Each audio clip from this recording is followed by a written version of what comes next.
안녕하세요. 오늘 저희가 함께 이야기 나눌 자료는요.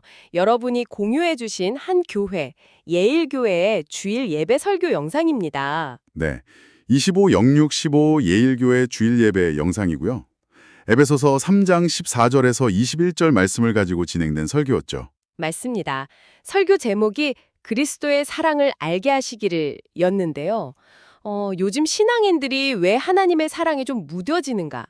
그 진단과 해법을 다루는 내용이었어요. 네, 목사님께서 이 부분을 아주 깊이 다루셨더라고요. 어쩌면 우리 모두의 고민일 수도 있는 그 영적 무감각의 문제를 정면으로 다루셨죠. 그렇죠. 굉장히 흥미로운 지점이었어요. 우리가 사랑을 너무 쉽게 생각하거나 어쩌면 오해하고 있는 건 아닌지, 그리고 진짜 사랑, 그 깊은 경험으로 가려면 뭘 해야 하는지 좀 자세히 들여다볼까요? 좋습니다. 목사님은 먼저 그 현대 신앙의 문제, 그러니까 사랑에 대한 무감각의 원인을 한 세 가지 정도로 진단하셨어요. 네, 세 가지요. 첫 번째가 뭐였죠? 첫 번째는 당연함과 익숙함이었어요. 교회에서 하나님의 사랑, 은혜 이런 이야기를 너무 많이 듣잖아요. 그렇죠. 매주 듣는 이야기죠. 네. 그러다 보니까 이게 너무 익숙해져서 그 은혜의 깊이나 소중함을 감각적으로 잘 못 느낀다는 거죠. 영적으로 좀 무뎌진달까요? 아, 은혜에 익숙해지면 감사 간격은 줄어듭니다. 이 말씀이 딱 그거네요. 네, 바로 그 말씀이 핵심이죠. 너무 당연하게 여기게 되는 거예요. 두 번째 원인으로는요. 감정 과잉 시대의 역설을 꼽으셨어요. 감정 과잉 시대요? 좀 더 설명해 주시겠어요? 그러니까 SNS나 여러 미디어를 통해서 즉각적이고 좀 자극적인 감정 콘텐츠에 우리가 너무 많이 노출되어 있다는 거죠. 아, 네네, 그렇죠. 그러다 보니까 오히려 현실 속에서 잔잔하게 또 꾸준히 경험되는 그 하나님의 사랑은 어쩐지 좀 비현실적으로 느껴지거나 아니면 그냥 디지털 감정처럼 스쳐 지나가 버린다는 거예요. 아, 찬양할 때 막 눈물 흘리고 감동받아도 실제 삶에서 사랑을 경험하고 실천하는 것과는 좀 별개일 수 있다. 이런 말씀이시군요. 네, 맞습니다. 그 간극이 있다는 거죠. 그리고 마지막 세 번째 원인으로는 왜곡된 개인주의 신앙을 지적하셨어요. 개인주의 신앙이요? 나와 하나님과의 관계가 중요하다는 건 좋은 거 아닌가요? 물론 그 관계 자체는 중요하죠. 근데 그게 너무 강조되다 보면 나와 하나님, 이 1대1 관계만 중요하고 때로는 좀 부딪히고 불편할 수 있는 공동체, 교회는 불필요하다고 여기게 된다는 거죠. 아, 공동체의 중요성을 간과하게 된다는 거군요. 네, 목사님은 사랑은 절대 혼자 할 수 없는 거라고 강조하셨어요. 공동체 안에서 서로 부대끼고 때론 상처받고 또 위로하면서 배우는 게 진짜 사랑이라고요. 사람은 떠나지만 사랑은 남습니다. 이런 개인적인 경험도 나누셨죠? 맞아요. 그 경험을 통해 공동체의 소중함을 다시 한번 강조하셨습니다. 결국 문제는 사랑이 부족한 게 아니라 우리가 사랑에 대해 무감각해졌다는 게 핵심 진단이었어요. 진단이 명확하네요. 그럼 이 무감각 상태에서 벗어나기 위한 해법은 물론 제시하셨나요? 첫 번째 해법으로 기도의 본질 회복을 말씀하셨습니다. 특히 무릎 꿇음이라는 자세에 주목하셨죠. 무릎 꿇음이요? 네, 사도 바울이 에베소 교인들을 위해서 정말 간절히 기도했는데 그 핵심 내용이 바로 그리스도의 사랑, 그 너비와 길이와 높이와 깊이가 어떤지 깨달아 알기를 구하는 것이었다는 점을 다시 한번 상기시켜 주셨어요. 아, 그냥 기도하는 행위 자체가 아니라 그 내용과 자세가 중요했다는 거네요. 그렇습니다. 특히 그 무릎 꿇음이요. 당시 유대인들은 보통 서서 기도했는데 바울이 무릎을 꿇었다는 건 정말 최고의 겸손 그리고 간절함의 표현이라는 거죠. 단순히 자세의 문제가 아니군요. 네, 이건 돈이나 세상의 어떤 힘이 아니라 오직 하나님께만 내 미래와 모든 것을 맡긴다는 그런 신앙의 태도를 상징한다고 하셨어요. 그리고 성경 속 인물들 있잖아요. 아브라함, 야곱, 엘리야, 한나? 네네, 기도의 사람들이죠. 이분들이 특별히 잘나서가 아니라 정말 기도의 사람이었기 때문에 그 위대한 일들을 감당할 수 있었다고 강조하셨어요.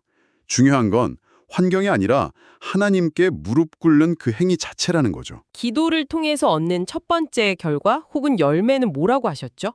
환경이 바뀌는 건가요? 그보다 먼저 오는 게 있다고 하셨어요. 바로 내면의 강건함입니다. 내면의 강건함이요. 속사람이라고 표현하셨죠. 네, 맞아요. 우리의 속사람, 그러니까 우리의 마음 깊은 곳에 생각, 의지, 감정 이런 것들이 먼저 튼튼해지는 게 기도의 첫 열매라는 거예요. 잠언 말씀처럼 무릇 지킬 만한 것보다 더욱 내 마음을 지키라 라는 거죠. 아, 마음을 지키는 것. 그게 우선이군요. 그럼 그 내면의 힘은 어떻게 기를 수 있을까요? 여기서 이제 규칙적인 영적 습관의 중요성을 말씀하셨어요. 내면 세계의 질서와 영적 성장이라는 책도 잠깐 언급하시면서요. 아, 영적 습관. 뭐 예를 들면 큐티나 기도 시간 같은 건가요? 네, 맞습니다.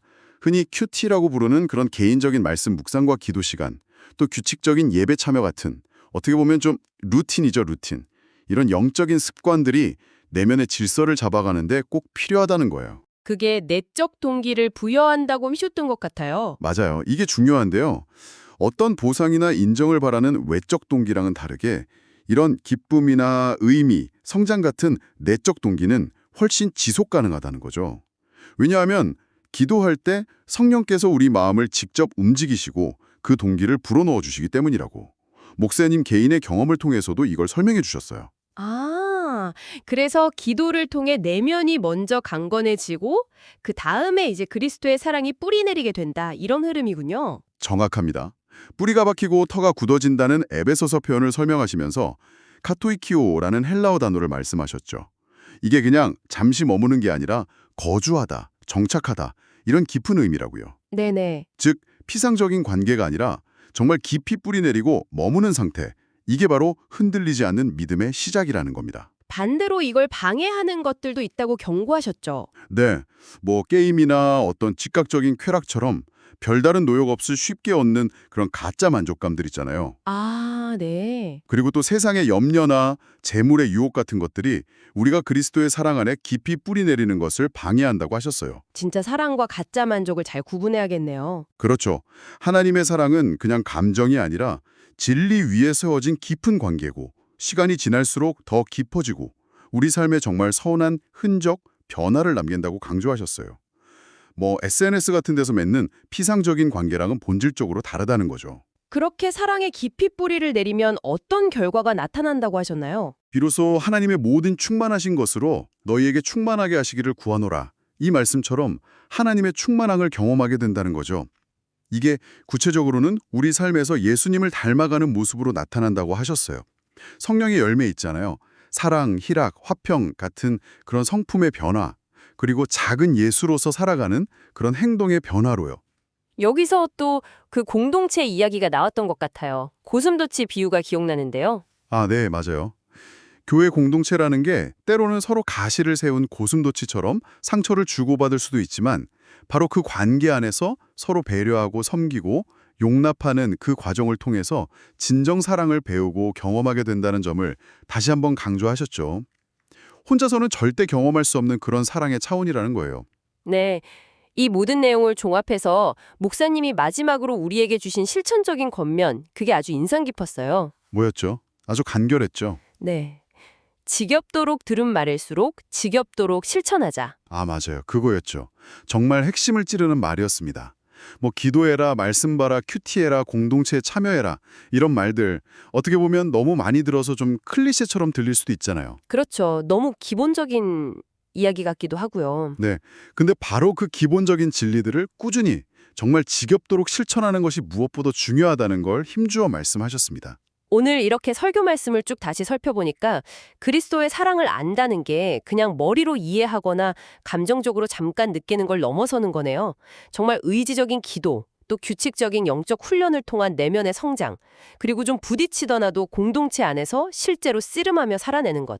이 모든 과정이 필요한 깊은 여정이라는 생각이 듭니다. 맞습니다. 익숙함이나 어떤 피상적인 감정에 머무는 게 아니라 정말 진정한 관계 속으로, 그 깊이 속으로 들어가라는 그런 도전인 셈이죠. 네. 결국 이 설교는 우리 각자에게 질문을 던지는 것 같아요. 목사님의 권면처럼 여러분에게 이번 주에 다시 한번 좀 지겹더라도 꾸준히 실천해 볼 수 있는 영적 습관은 무엇일까요? 그러게요. 어쩌면 정말 그 작은 실천 하나하나가 쌓여서 여러분의 삶에 그리스도의 사랑이 더욱 깊고 단단하게 뿌리 내리게 하는 그런 결정적인 시작이 될 수도 있지 않을까 그런 생각을 해보게 됩니다.